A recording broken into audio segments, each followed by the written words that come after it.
Welcome back! Let's dive into 5 things I learned while researching Star Trek V. There are many things I love about the film that just didn't quite fit into the other videos in this short course.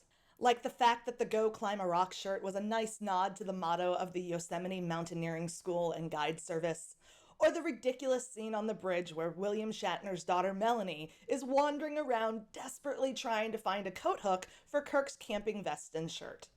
Or the moment where we finally get to see what a regulation Starfleet toilet looks like and learn you can't use it in dry dock for some reason.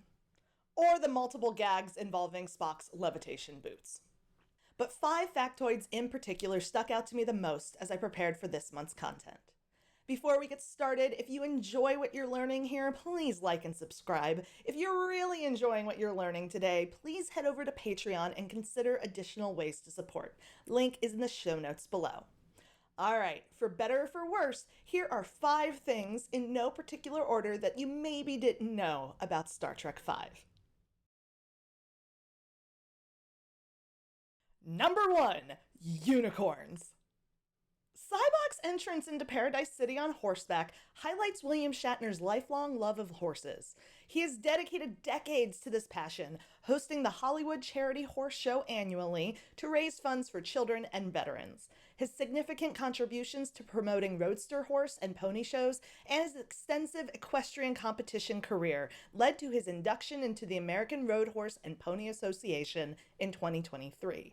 Fans of Shatner's work should also seek out the 2011 episode The Captains, where he teaches Scott Bakula to ride a horse while conducting the interview. It's a memorable experience, to say the least. Given Shatner's deep connection to horses, it is not surprising that he incorporated them into his sole Star Trek film. However, his initial vision for these creatures was even more fantastical. The original script described the horse-like animals on Nimbus 3, known as Nimbosian horses, not as merely unicorn-like, but as outright unicorns. Gene Roddenberry, Star Trek's creator, strongly disliked the initial pitch for Star Trek V, particularly its God storyline. He was insulted by the lack of consultation on the script and swiftly rejected the unicorn plan. Roddenberry cautioned that unicorns, being fantasy elements, could make the film appear as science fantasy rather than science fiction. The unicorn plan was ultimately abandoned due to script evolution rather than Roddenberry's concerns. Sybok was conceived initially as an evil messiah and not a Vulcan. His unicorn was to be an attack unicorn, and there were scenes planned where the unicorn actually stabs soldiers to death.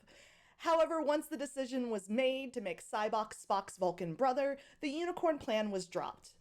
William Shatner explained that, quote, "Once we changed Sybok's character away from a devil, we also had to get rid of the unicorn, since the unicorn was also an extension of Sybok's violent nature. I had in mind shots where the unicorn spears a soldier and the soldier writhes on the spear. Those shots would no longer work once the image of Sybok changed." So basically, Shatner initially wanted Sparkles the Impaler from Cabin in the Woods. Shatner recounts, "Also, since I don't go to many movies, I was unaware of how many unicorns had been used in some of these science fiction films. David Lowery loved the unicorn and had suggested a wonderful shot where, as the shuttle leaves, the unicorn looks after it as it takes off. However, none of the intended unicorn elements remained in the final script." Despite the removal of explicit unicorn references, remnants of the unicorn plan can still be observed in some of the establishing shots on Nimbus 3. With their blue manes, the Nimbosian horses resemble alien horses more than mythical unicorns. Yet, for me, they are undeniably unicorns. In the human heart. Number 2, Lisabeth Shatner wrote a book about the making of Star Trek V. In preparing for this month's lecture, I consulted numerous primary and secondary sources on Star Trek V, including the original script, academic articles, and cast and crew interviews. Unexpectedly, I discovered a book by Lisabeth Shatner, William Shatner's daughter, who also worked on the film. The book is certainly, well, something, all right. I read the whole thing. And it does offer a fascinating behind-the-scenes look at the film. It offers a very short biography of Shatner and is mostly just apologia for the film and for Shatner.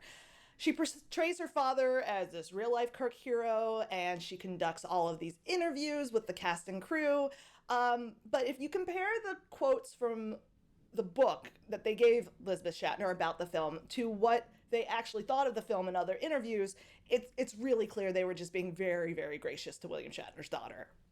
For example, while James Doohan initially reacted positively to the script, stating, quote, "I didn't care too much for it at first, but when we first read it through at Bill Shatner's place, I liked it a lot better. I think it's going to turn out very well." He later criticized the script, saying, quote, "All we needed, and all of us say this, was a good script.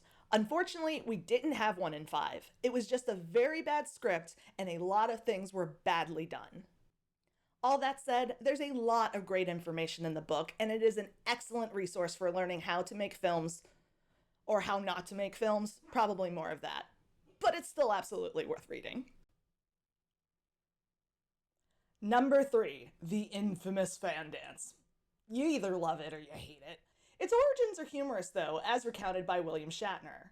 In his story, Shatner, Harve Bennett, and David Lowery were actively seeking opportunities for levity in the script, hoping to capitalize off the warm response to Star Trek IV and its humor. Shatner describes a moment in the development of the script where he and Bennett brainstormed how to get the crew from the shuttle when it landed to Paradise City to free the ambassadors. This led them to the idea of Uhura performing a naked dance to tempt away the galactic army of light. This thought sent both Shatner and Bennett into fits of laughter, much to Lowery's confusion. Lowery initially believed they were joking or perhaps drunk, literally asked if they were drunk. However, Shatner and Bennett were serious, eventually maneuvering the scene so Uhura would perform the dance not quite naked, according to Shatner. While some fans find the infamous fan dance cringeworthy, I find it hilarious. It showcases Uhura's mischievous side, which is rarely seen in the show and the films. We catch glimpses of it in moments like her ad-libbed, "sorry, neither," response to Sulu when he calls her a young lady in The Naked Time, or when she tempts Spock into playing music with her in Charlie X. Uhura, much like Nichelle Nichols, is willing to embrace the fun for the bit. In fact, despite it being intended as a throwaway joke, Nichols truly owns the scene. At 56 years old, she performed it without a body double, and according to her, wearing only a G-string. I hope we all can possess that level of confidence when we reach that age. Her only regret, according to her memoir, they dubbed her singing voice. This is truly tragic, as we know from Charlie X that Nichols possessed a gorgeous singing voice, in addition to her dancing talent. Number 4, Sha-Ka-Ree is an homage to Sean Connery.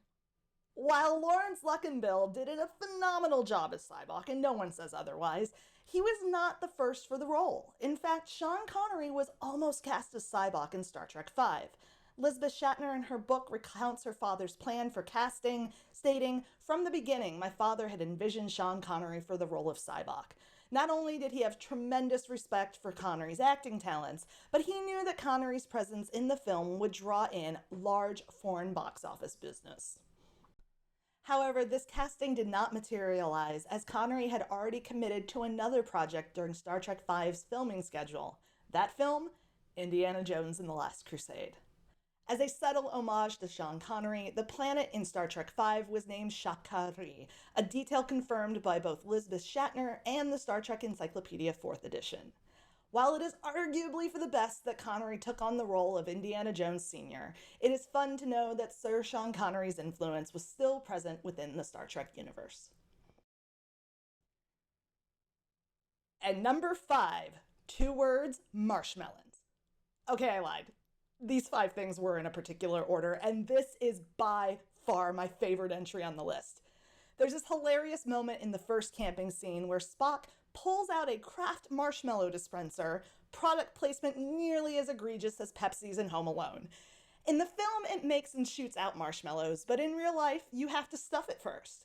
And yes, you can still find them online. They are real. Link in the show notes below.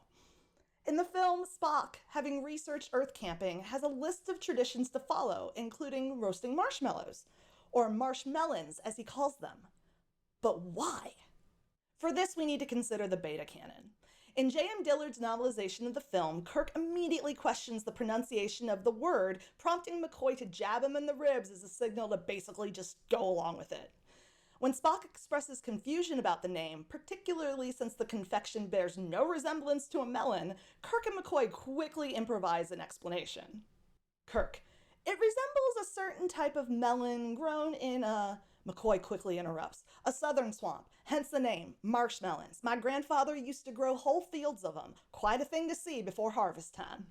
Spock completely buys into McCoy and Kirk's explanation in the novel, and the matter is seemingly forgotten.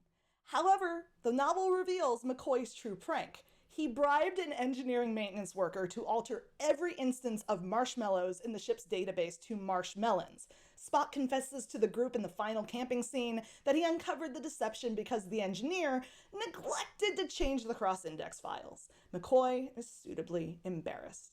In the film as edited, Spock making such a blatant error is inexplicable. The fact that no one corrects him, no one, and that my younger self missed McCoy's clear "don't say anything" look to Kirk led me to say marshmallows for years as a child.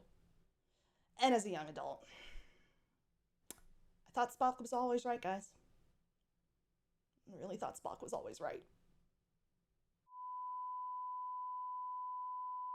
What makes this scene perfect in the film is Leonard Nimoy's complete dedication to the bit, in spite of its silliness.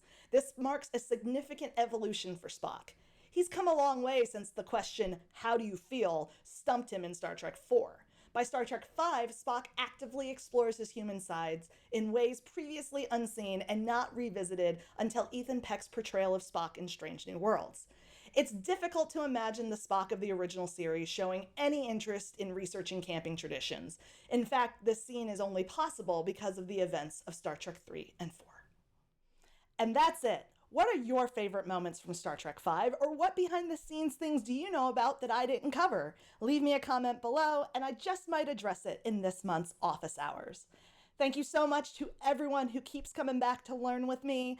I really appreciate your patience as I learn more about video and audio editing. At the end of the day, y'all, I'm just a professor of political science and religion. I'm doing my best, and I appreciate all of your comments and support. For other ways to support, consider joining my Instagram, TikTok, and Blue Sky accounts. And for bonus content, extended interviews, and more personal posts, please join us on Patreon. All links are in the show notes below. Thank you so much for joining me today down a long road. I hope you enjoyed getting from there to here with me. Be well, y'all. Drink some water and go eat a vegetable.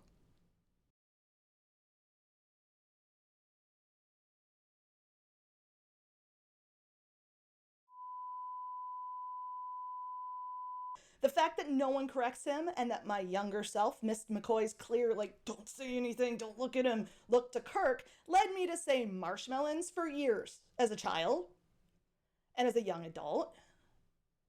I mean, why would Spock get that wrong? Spock's always right? Spock... Shit.